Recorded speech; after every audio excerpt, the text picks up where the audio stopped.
Week 4 or 5, we've looked at lost time. That's one way you can get lost. Lost opportunity, and that can happen, and you can't get it back. And then today we're looking at the lost son or lost child, lost children. All of these are areas where the word lost takes on special significance, great concern about what's lost. That'll be even more evident, I think, next Lord's Day, or we might even get onto it today when we look at lost soul and what that might and can and will mean. So today, if you've got that outline on the lost son, lost child, lost children, you might turn over to page 8. That's about where we're starting today. Looking at basically the thoughts in Luke, the 15th chapter, the lesson that Jesus taught about the prodigal son, as we usually label it. He didn't label it that way. But you end up with a lost son. Probably end up with two lost sons. But we'll primarily be looking at the first one. And we looked last week at the plea when he said, "Father, give me the inheritance." And we noticed the grammatical formation. It was an imperative. Dad, you've got to do this. If you love me, you will do so and so. However, an imperative might be coming from a child to a father is involved in that boy's statement. And it related to the inheritance. And as it turned out, the father gave him the inheritance. And then he went to a far country. There's not only the plea made then, give me what I want, but then in addition to that, the place, far country. We noticed that the word is used in Scripture to include more than just something in the next country or in that sense. Did you find what you needed, Kay? Good. Now we're getting all together.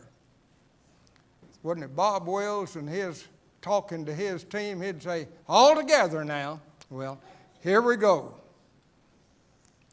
Usually start the class with a prayer. Let's bow our heads and we'll have a prayer and then get underway with this study. God, our Father, grateful for the Word, the revelation of it, and then the preservation of it. And we're thankful that in this land we still have freedoms of gathering like this where we can look into that Word. Thankful also for the number who have assembled, showing an interest in what you have revealed, and may you be with both the student and the teacher in coordinating those thoughts in a practical and profitable way this day, so that these moments may bring us a little further along in taking on your nature, serving under your principles, and finding the benefits and blessings of your promises.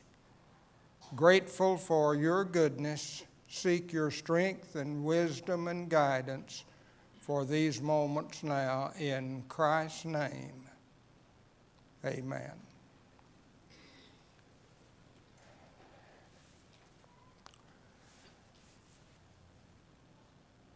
You can be far off under the same roof. So this expression, he went to a far country, did identify geography in this case, but it can happen that we get far off in our relationship to one another, and more so bring our relationship with God, right in the same place. I remember reading in regard to two sons. One of them grew up, wanted to be a missionary to the people in South America. Another boy in the same house grew up, and the police incarcerated him for robbery, and he'd lived generally a rebellious life. And someone perplexingly asked, how could that happen with two boys under the same roof? And then someone observed that one of the boys had pulled some books out of the home library that related to mission work in Africa. And that's the boy that ended up wanting to do mission work in South America. The other boy from the same library had pulled out some books, and he liked that series on the Blue Ridge Mountain Gang. And so he had gotten his education from those books that resulted in his incarceration. Far off. We looked at it in varied ways and studied that some last week, so let's go beyond that now in the case of the son. What happened beyond his wanting his inheritance and getting it and going into a far country? If you look in the outline on page 8, part C, you come now to the problem. This is where it begins to really go to the left or move into dangerous territory. He wasted his substance. And you have the definition there of the word waste. Just scatter it. Scatter it abroad, disperse it. And he had thus taken his inheritance and wasted that substance. What he got was good, and what he did with it was bad. He wasted it. And you've probably known of some case that has happened in your lineup of personalities of people who've had an inheritance and then fooled around and lost it or wasted it. Didn't put it to good use. Soon went from being almost rich to paupery. Those type things, that happens. It's very real. And thus, again, a part of this son being lost was what he did with what he had. Mentioned in the outline there, if you don't have a lost son at this stage in the story, you at least have lost substance because he had wasted his substance. Move on down to the next one because we get in a little deeper at this point. The pattern.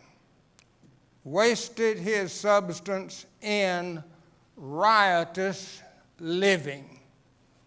Brother Harold, would you turn to 1 Peter 4:4 and read that in just a moment for us? It will identify this idea of riotous living.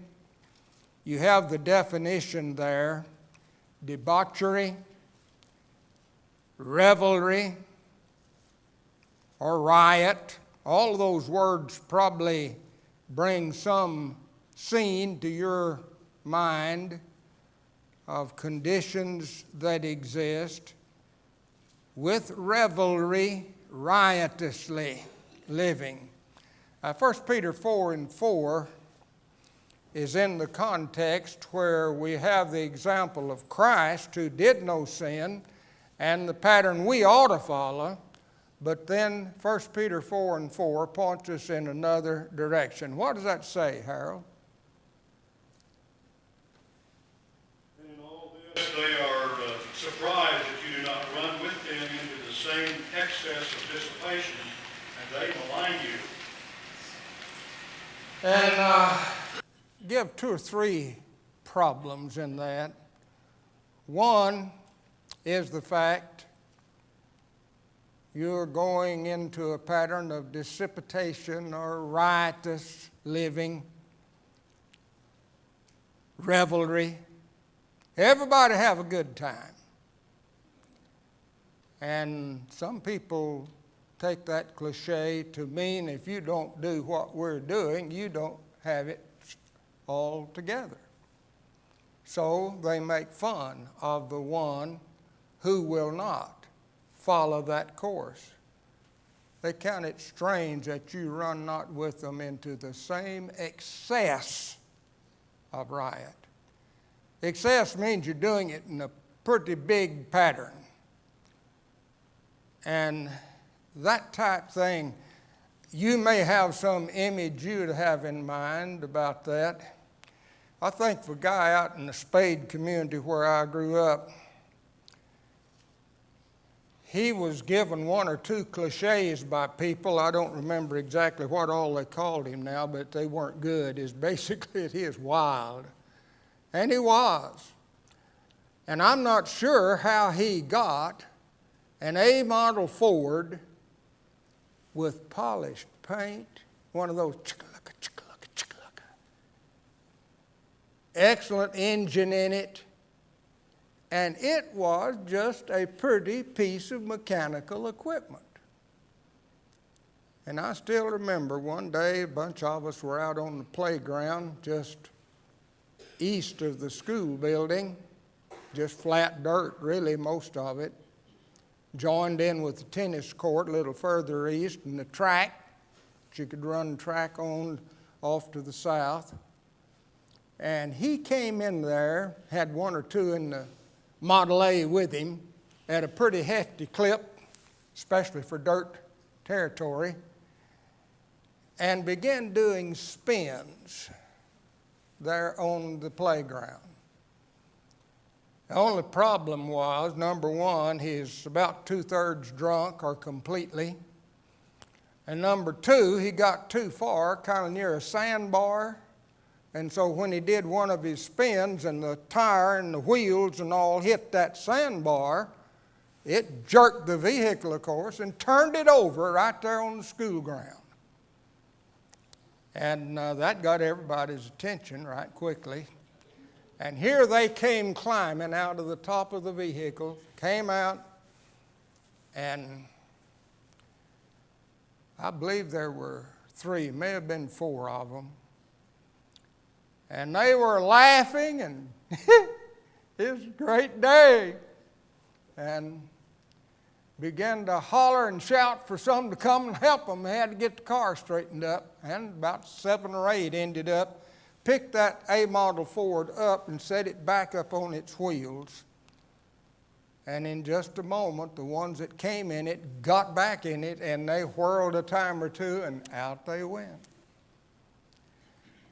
Within probably a month, that pretty, classic A model Ford was not only bent up, had mud all over it. It was rough. But the ones that climbed out of it that day would have thought the rest of us were a little bit strange, too straight-laced, if we didn't enjoy life like they were. Can that happen to the human brain? Well, it did happen. And this young man, I don't know that he ever thought about an A model Ford, but he had his substance and he used it in riotous living. Wild. In the same community, there was a young girl, had a beautiful body. She was a preacher's daughter. The preacher had 6 children, And she was known to have a pretty good time when she went out with the boys. And attractive, popular, did a few things, and people wondered about that since she was a PK, a preacher's kid. A few years passed. She got married, had 2 children. The old boy she married had been in the military, and he came out and was doing the best he could, trying hard on the farm to put things together. But they had trouble in the home quite a bit, and I got a call from her dad wanting to know if I would come and preach her funeral at age 29.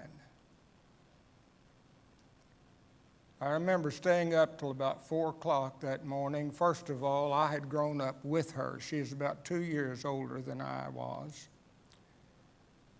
And I knew too much of her life to be able to say things real good about her lifestyle, as you often do at a funeral. I do remember one thing that I put in it, because the church building was full and they had put up some extra seats. She had been well known. That there are some here who have been friends to the one we're remembering. Some to help her, and some to hurt her. That's what we can do to each other. And I got a letter from her dad some 2 years later, one of the saddest letters I've ever received. One part of it said, "Dayton, it's hard for me to keep from bringing Keesee into the pulpit." He was still preaching every Lord's Day, but his heart was still broken 2 years later, wondering about that daughter. And he was wise enough to know it wasn't best to preach his problems from the pulpit, but he couldn't get up in it and still serve without that as a hanging shadow. I tell you, a lost child is pretty sobering. In this building, within the year, Marty and Mike did a beautiful job discussing 2 individuals at funeral services in this building in which they covered the impact of alcohol in the lives of those 2 people. The number of you were present probably for those services. Listen, this thing's still happening. There's still children and their sons and their daughters that are getting lost. Or they have wasted some good time. Lost opportunities they're not going to get back.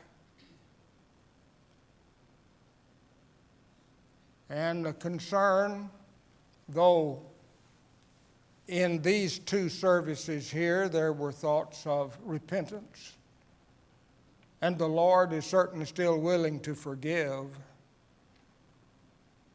but the impact of what's happened in a life cannot be overlooked. I hope that those of us gathered today may pick up 2 or 3 things out of this lesson, because we're going on down here in a moment to look at the Father in the story, and thank God for God and His mercy and His grace for our weaknesses and our follies. Problem was he squandered what he had gotten. That could maybe be lost opportunity in another phase of our study. And then he wasted it in riotous living, revelry, have a good time. I jotted down here some notes that I prepared earlier, somewhere down the line, on the book of Hebrews in regard to Moses. You remember what it said about Moses in Hebrews 11? How did he do as a young man? He grew up under Pharaoh. He counted not the being blessed in Pharaoh's household. He counted to suffer ill treatment with the people of God rather than to enjoy the pleasures of sin for a season. That's what this boy did. He was trying to enjoy the pleasures of sin. I believe it was Lord Byron that made the statement, pleasure is a sin, and sometimes sin is a pleasure. Can it be pretty good? Of course it can be. Thrill. Put chill bumps on us. How we tingle sometime with what tackles us later. I jotted down in that outline this case of Moses determining to suffer ill treatment with the people of God rather than, notice it, the word, enjoy the pleasures of sin for a season. That we need to seek patience instead of pleasure. Often you can get pleasure if you just wait a little while and get it in the right arena under the right circumstances. We need to seek love instead of lust. Both words are often associated together, but there's a big difference between the two. We need to seek truth instead of thrills. And yet, how many of us have gone for the thrills more than we've gone to the truth? We need to seek purity instead of promiscuity. And yet we swim in a sea of promiscuity on every hand and everything that's projected before us almost today. We need to seek self-control instead of seductive sex. We need to seek Christ instead of comfort. But sure do like those comforts. Need to seek God instead of gratification. We need to seek the Spirit rather than self-satisfaction. Well, this boy didn't do that. He spent his life in riotous living. Now, the price paid. Let's come down to that. We've already been dealing with what it cost some. But he spent all, it says. And just brought out the point, if you look under part E1, he wasn't robbed and it wasn't a case of thievery. That can happen to us and it's all unfair. But in this case, he spent his. They didn't rob him or thieves take it. He spent it. It's his own choice. Number two, he began to be in want. And that word's another case where one word just doesn't satisfy all the facts that are involved. Gave you there the definition of want. And then notice the definition in the New Testament tropically of dignity. Well, you can lose that.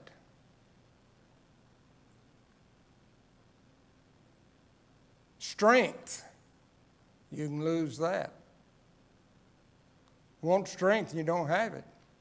Now, age does that to all of us. But there have been, like this person I was telling you about, I mentioned the beautiful body. When she died, she was very skinny. At 29, already taking on wrinkles and age. And she wasn't anything like as strong. Some thought that the automobile accident was probably a case of suicide. Don't know. May not have been. But she died young, and she'd lost strength and health in some measure. To be behind, that can happen. You see others progressing in the Lord's work or in life, and we drop out somewhere in behind because we made some bad decisions and choices. So to be behind, be inferior, just not up to what we could have been. I thought he would be able, and then we tell the story of what he really became, and it wasn't encouraging. That type thing. To be the worst, from bad to worse, is a cliche we use sometimes. To come short of. Had some good plans, just never did materialize. Aren't you about ready for me to get off all this lost business and us get over to the better life that the Lord offers? I tell you, this is dark, dismal, but I'm trying to paint it like it is. And maybe it'll help us do better tomorrow with the choices that we make. There's a whole string you see here of things that can be in the realm of wanting. To suffer need, not to reach. All that's part of the definition given by Edward Robertson in his Greek-English lexicon in regard to this word want. You can want and be wanting in a lot of areas, and it's painful. Down to the part 3. His employment was to feed pigs as a hired hand or as a slave. Now remember, the context is this is a Hebrew, a Jewish boy, now living probably primarily among Gentiles, and in that day that was at least a challenge, sometimes a racial reaction. And the Jews didn't have a very high estimate of Gentiles. Alienated from the commonwealth of Israel over in Ephesians 2. And uncircumcised. Labels put upon those Gentiles. Now he's under them feeding pigs, unclean animal to the Hebrews. That's part of the price he paid for going into a far country, getting an inheritance before he was ready to handle it, and choosing a course of riotous living. Big price, and his hunger, fed on husk, which is primarily pig's food. That scene leads us now over to the next page, if you'll turn there. And while you're turning there, I'm going to give you a statement by Ruth Copeland that pretty well describes what we've been talking about in regard to the impact and the influence of sin, riotous living, squandering what we receive. Ruth Copeland wrote this: when you have finished committing sin, sin is not finished with you. The first cost is high, but it's only the down payment. You keep paying in your conscience, in your body, in the suffering you produced for your family, suffering you produced for your friends, suffering you produce in your community. And finally, you will pay in hell. That fairly well summarizes where that boy was going.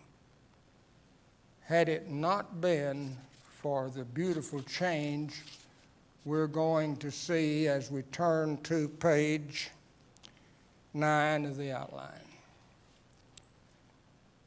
Luke 15, 17, and 18 changes the whole picture, and it's all draped in the grace of God. He came to himself. Came, we noticed also, again, dealing with these grammatical and Greek factors just because sometimes they tell us a little more than what an English word might. What happens when you come to yourself? Well, it implies motion from a place or a person to another. A change is about to occur. And in this case, a change definitely for the better. Marking object, finally getting life in focus as to what mattered. Lost opportunity, lost time, but he hadn't lost a sense of what was happening back at home. And he's ready to go home. That's the young man we're looking at in this coming to himself. Notice that in the definition given by Robinson, recovering his right mind. That's what's been wrong all along, been thinking the wrong way. Selfishly, covetously, lustfully, whatever you hook up with the mind gone berserk in the wrong direction. And then he came to himself.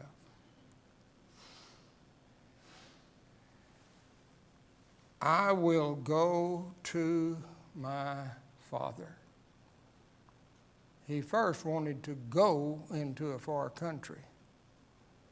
Now he wants to go home. And notice it wasn't just go home. Though there were blessings at home, I will arise and go to what? My Father. Sure is a good day when you and I decide to go to God. I don't know where we may have been or where we were, but to go to Him, that's a good trip. I will go to my Father. Now, notice what he was going to do. This is all in his mind now, in his changed thinking. He wanted his father to make me to be one of your hired servants. And to put a little emphasis on that, because of the arrangement, if you'll note, the word make is again the imperative mode. And I say again because when we were looking at his statement, Father, give me, that was imperative. Dad, you need to give it to me now. It's important that I get it now. That's how that boy was thinking when he asked for the inheritance. Now he's using the same grammatical construction as he's coming back to the Father. Make me. You've got to do it, Dad. I can't handle it.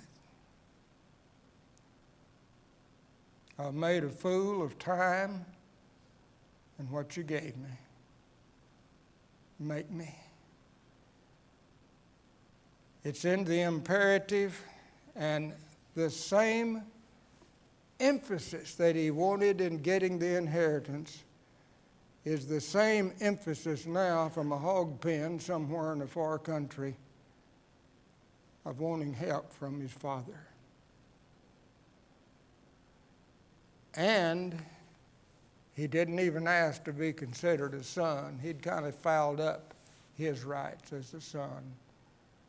Make me as one of your hired servants.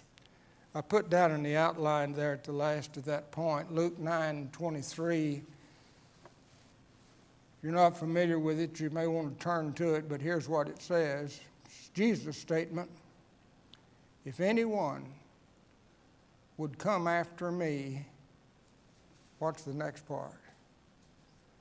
Let him deny himself. That's where this young man is in the hog pen. Let him deny himself. Take up his cross, how often? Daily. And then do what? Need to get all of it together. Follow me.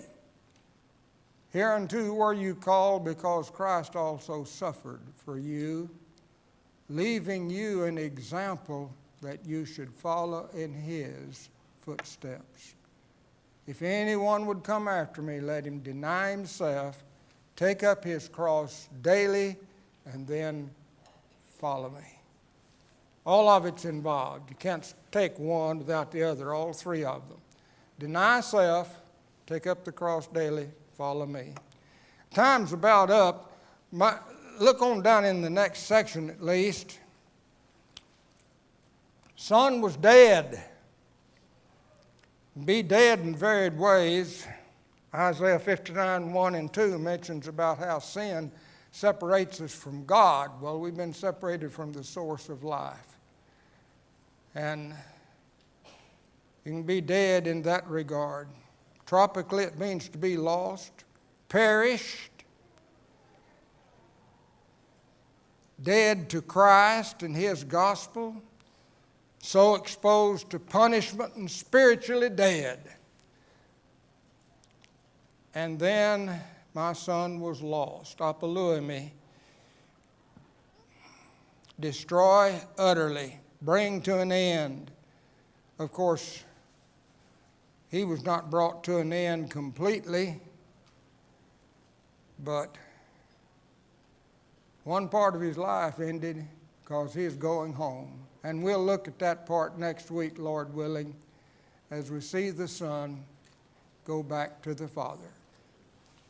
And then what can we do to help lost children or a lost child to be saved? That's part of the lesson. And you got the next outline, lost soul, which we will get to hopefully next Lord's Day somewhere along the way.